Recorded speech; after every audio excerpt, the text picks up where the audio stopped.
Kuatkan tekad, kuatkan hati, negeri ini memanggilmu kawan. Belajar bergerak berbagi untuk negeri. Hafizah. Waalaikumsalam warahmatullahi wabarakatuh. Bu Ismu. Iya, sehat Bu. Alhamdulillah luar biasa. Luar biasa ya Bu ya. Apa kabar nih Bu? Bahagia nggak di sekarang ini? Alhamdulillah bahagia. Ibu bagaimana? Iya juga, alhamdulillah. Alhamdulillah. Ya, Bu. Bu, ini saya kan mau mengganggu waktu Ibu nih ya. Mau melakukan wawancara terkait tugas calon guru penggerak. Boleh ya Bu ya? Boleh insya Allah. Jadi ini saya bertanya tentang pengambilan keputusan Ibu sebagai pemimpin di sekolah ini ya Bu ya. Jadi nama lengkap Ibu siapa Bu? Nama lengkap saya Hafizah, gelarnya SPDSD. Iya, Hafizah SPDSD. Sebagai kepala sekolah di SD Negeri 12 Tanjung Gadai. SD Negeri 12 Tanjung Gadai ya Bu ya. Ya. Nah Bu, jadi saya ini akan bertanya terkait dilema etika yang Ibu hadapi selama sebagai pemimpin di sekolah ini. Selain itu saya juga akan bertanya tentang bujukan moral juga ya Bu ya. Oke, baik. Jadi ada beberapa pertanyaan nanti, saya mulai ya Bu ya. Oke, silakan. Pertanyaan pertama ya Bu, bagaimana selama ini Ibu dapat mengidentifikasi kasus-kasus yang merupakan dilema etika atau bujukan moral? Oke. Selama saya menjabat jadi kepala sekolah ya Bu ya, tentu menghadapi banyak sekali dilema etika dan bujukan moral.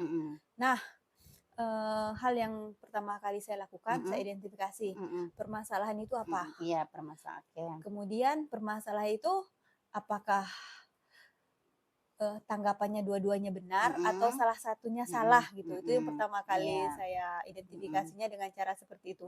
Kalau memang benar lawan benar, ya itu makanya saya harus mempertimbangkan lagi. Kalau benar versus salah kan sudah jelas gitu kan. Jadi kalau benar versus salah sudah jelas. Kalau benar versus benar, saya harus mempertimbangkan agar tidak ada pihak yang tersakiti dengan keputusan nanti. Begitu Ibu. Itu caranya Ibu. Jadi pertama identifikasi dulu masalahnya apa ya. Iya. Apakah dia sama-sama benar atau benar salah gitu ya Bu ya. Iya. Nah selanjutnya Bu ya. Sebagai pemimpin nih Bu. Bagaimana Ibu menjalankan pengambilan keputusan di sekolah Ibu? Terutama untuk kasus di mana ada dua kepentingan yang sama-sama benar atau sama-sama mengandung nilai kebajikan. Oke, biasanya ya Bu ya yang saya lakukan yaitu ketika ada suatu kasus yang mana dua-duanya itu sama-sama benar. Iya. Contohnya pernah saya mengalami kasus yang belum lama ini terjadi yaitu salah satu murid saya itu dibawa orang tuanya pergi beladang, pergi bekerja. Karena di sini tidak ada dia orang tuanya broken home dan berpisah. Jadi dia ngikut ayahnya karena tidak ada yang jaga ke ladang selama hampir 3 bulan. 3 bulan ya. Di situ versusnya benar versus benar. Karena apa? Karena satu sisi si anak tidak ada yang jaga.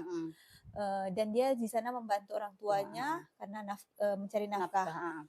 Kemudian hal yang saya lakukan pertama kali yaitu saya berdiskusi dengan bermusyawarah dengan para majelis guru.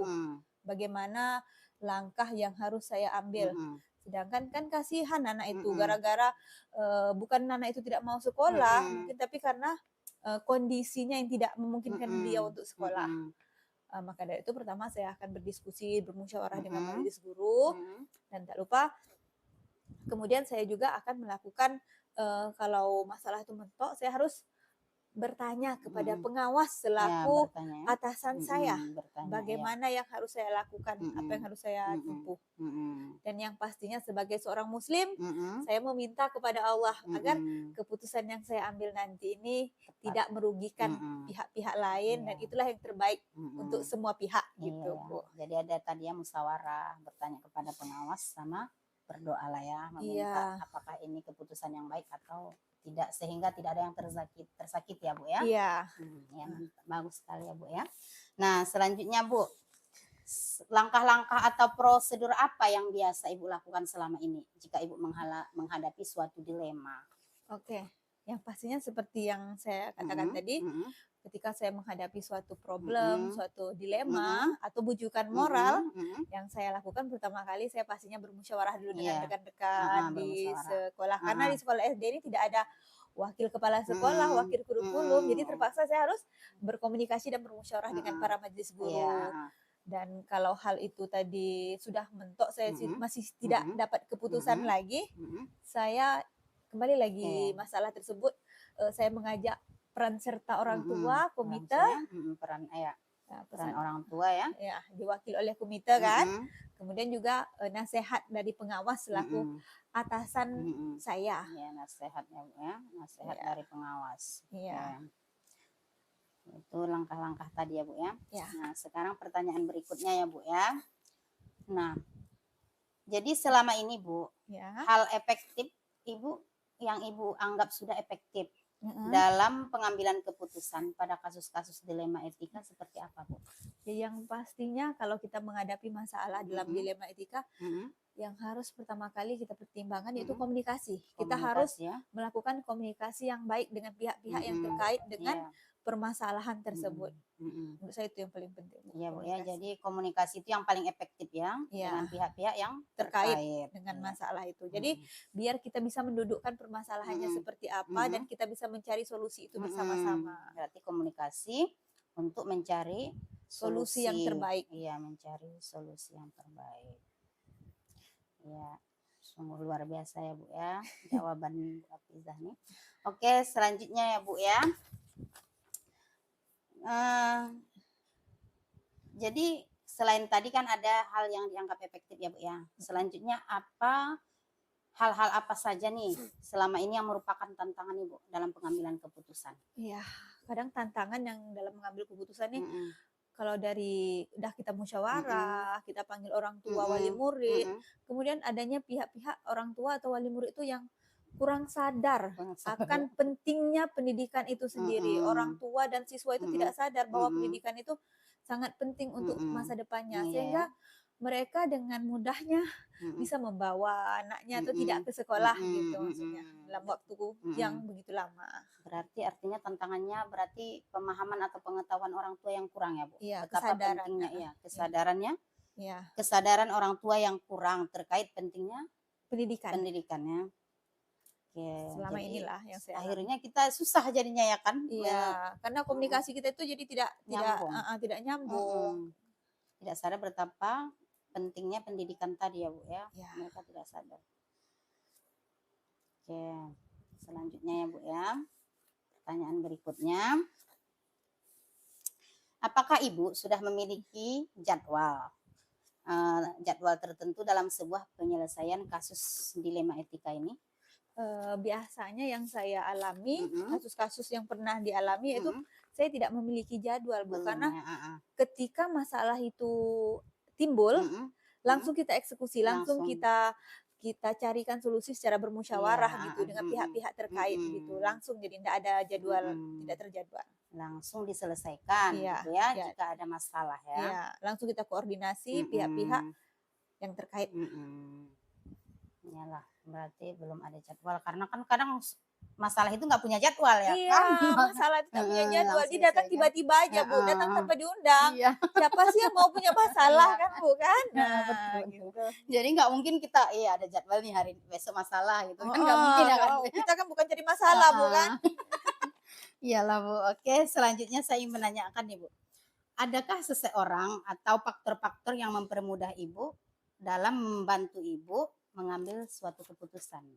Berarti ini kembali lagi ke tadi, Bu. Mm-mm. Ada pihak-pihak yang memang membantu Iya. saya untuk saya mengambil keputusan. Mm. Yang pastinya tadi yang seperti yang saya bilang, rekan-rekan guru di sekolah saya selalu konsultasi karena menurut saya ketika saya mengambil keputusan sendiri itu belum tentu yang terbaik, Iya, karena dari pemikiran mereka mungkin ada ide-ide cemerlang. Iya betul Bu. Kemudian dari kembali lagi pengawas, karena pengawas sebagai atasan saya yang sudah memiliki pengalaman yang lebih lama dan menangani kasus-kasus yang mungkin seperti yang pernah saya alami. Dan yang pasti balik lagi, Bu, sebagai muslim kita selalu meminta petunjuk kepada Allah. Iya ya, oke Bu, sip. Oke, selanjutnya ini kayaknya pertanyaan terakhir nih Bu. Apa pembelajaran yang dapat Ibu petik dalam pengambilan keputusan yang pernah Ibu alami? Oke, ketika kita mau mengambil sebuah keputusan, yang pastinya kita harus mempertimbangkan adat budaya yang ada di lokasi tersebut. Karena ketika kita, apalagi kita sebagai pendatang, ketika adat dan budaya tersebut kita langgar, itu akan menjadi bumerang bagi kita sendiri. Jadi keputusan tersebut harus tetap pada peraturan, namun tidak terlepas dari adat dan budaya yang telah melekat di daerah tersebut, gitu Ibu. Berarti dengan adat budaya dan lingkungan sekolah, terus yang tidak bertentangan lah ya Bu, Iya, yang dengan tidak nilai-nilai bertentangan, kebajikan kan? iya tidak bertentangan dengan nilai-nilai Sesuai kebajikan dengan adat pastinya. budaya Iya, kebajikan dan universal ya. sesuai dengan Nilai-nilai kebajikan universal.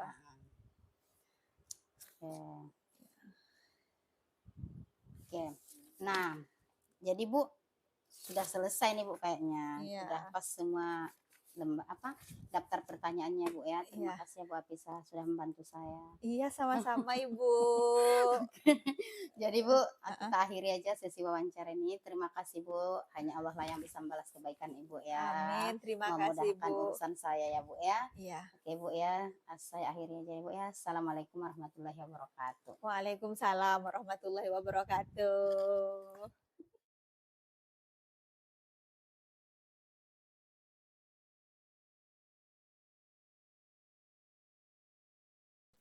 Assalamualaikum warahmatullahi wabarakatuh Pak. Waalaikumsalam. Sehat Pak? Sehat. Maaf ya Pak ya, saya mengganggu sedikit waktu Bapak untuk menyelesaikan tugas saya sebagai calon pembina. Sebenarnya pada modul ini kami belajar tentang pengambilan keputusan sebagai pemimpin belajar. Bapak adalah kepala sekolah dari yang SD Negeri 8 Pak ya. Oke Pak, tanpa panjang waktu lagi saya langsung bertanya Pak ya. Bapak Miswandi ya Pak ya, sebagai kepala sekolah SD Negeri 8 Buntal, Kecamatan Kediri, Kepulauan Meranti ya Pak ya. Nah selama ini Pak, Bapak itu bagaimana mengidentifikasi kasus-kasus yang merupakan dilema etika atau rujukan moral di sekolah Bapak? Baik, selama saya di sekolah banyak sekali yang saya pertama sekali dari mahasiswa. Ada siswa itu yang sudah.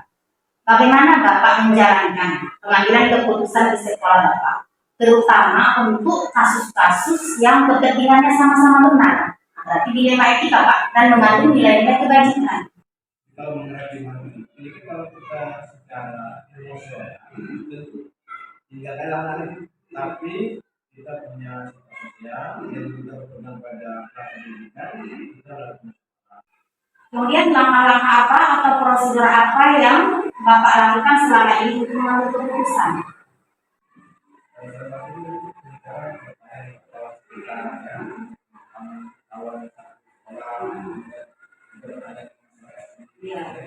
Jadi yang berarti kondisi ini adalah kita dalam yang kondisi maka saya simulasi mereka.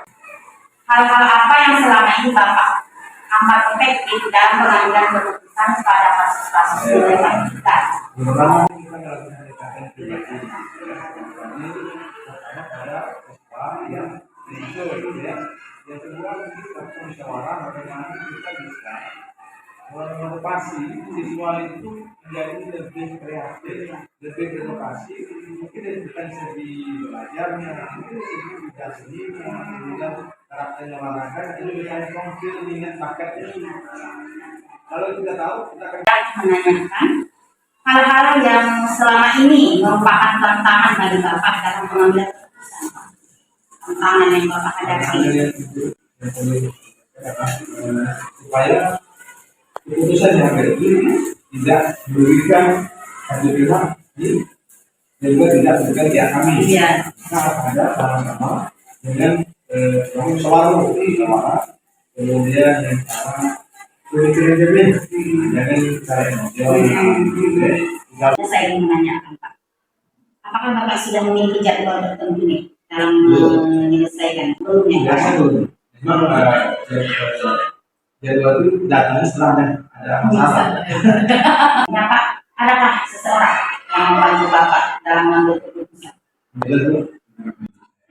Ya. Orang yang tidak selama mengisi daerah desa pemilihan itu paham dengan karakter siswa ini sama juga karakter. Apa pembelajaran yang Bapak ambil dari pengalaman Bapak dalam mengambil suatu keputusan?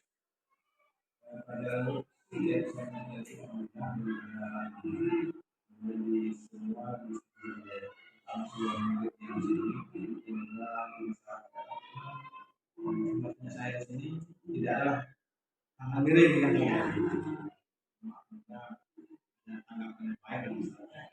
Terima kasih ya Pak Andi sudah saya rekodkan dalam tugas saya ini, semoga menjadi amal kita dan Pak ya. Dan doakan yang Pak nilai saya tinggi ya Pak ya. Terima kasih ya Pak Andi ya. Nah, saya akhiri Pak wawancara kali ini. Assalamualaikum warahmatullahi wabarakatuh. Waalaikumsalam.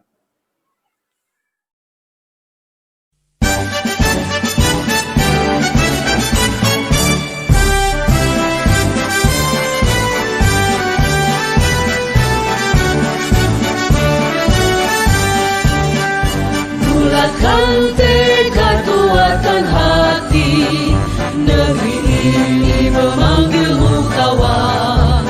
Belajar bergerak berbagi untuk negeri, guru penggerak majukan pendidikan. Guru penggerak menghamba pada murid, kreatif rancang pembelajaran.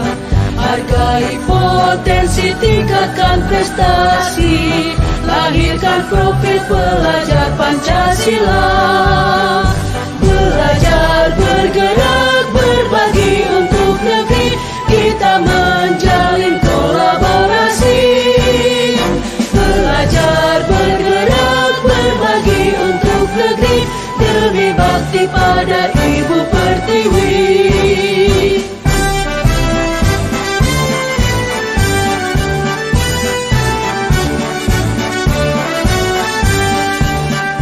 Bulatkan tekad, kuatkan hati, negeri ini memanggilmu kawan.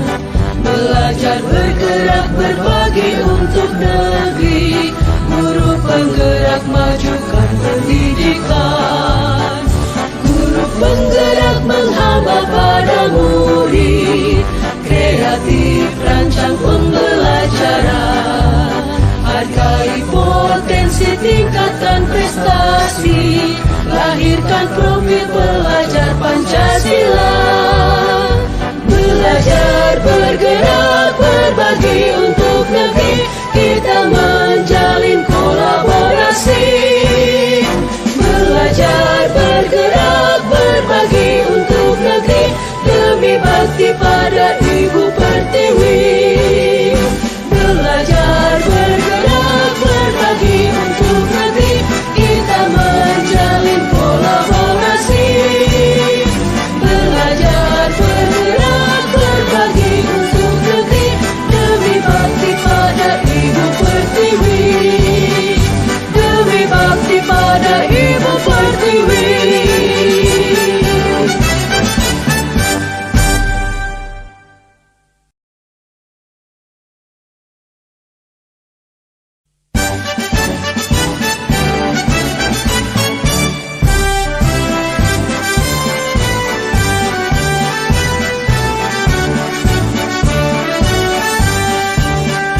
Bulatkan tekad, kuatkan hati, negeri ini memanggilmu kawan. Belajar, bergerak, berbagi untuk negeri, guru penggerak majukan pendidikan. Guru penggerak menghamba pada murid, kreatif rancang pembelajaran. Hargai potensi, tingkatkan prestasi,